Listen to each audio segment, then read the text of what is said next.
Terus kata kalau YouTube bangi Shillong ikani ka Meghalaya's Got Talent nakalian jong ka sang MTSO Meghalaya Talent Search Organization te hakani ke team mentang so komen ban pentip syapi ba baro kitu ke bedon sap ba ngilarai da koi ka jingmut bangin pelong no ya kani ka North East specially able got talent ngila Julia ikani ke MGSAT hadin jong ka Meghalaya's Got Talent ngiyo iba buon kini ki bapli ki pidur di people with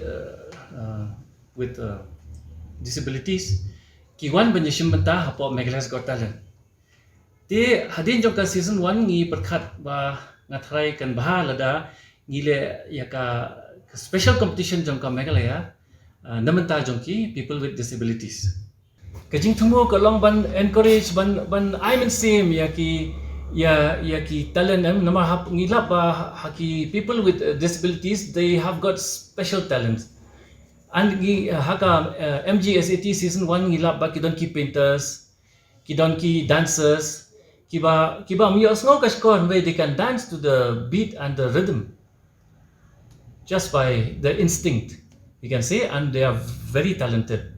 They ki artist kiton visual art kiton ki kubong api kinong rai kinong shot bat kumta terter te kede ke kumsi benta ban penslor yaki bakin la ban yo benta lang haka society. Prices for winner is 15,000. First runner up will be 10,000. Second runner up is 7,000. And we have 7 consolation prizes gidon. Ka consolation prize kalong 6,000 marwe gidon new tali. But ka registration kalong free. Mdan jing charge ay ru. Kani ngi mudban pelong ha ka online registration kalong open nado ka sedang the audition round from 2nd of May 2022 at 9 AM but kan khang haka khan rio tarik banai me 8,000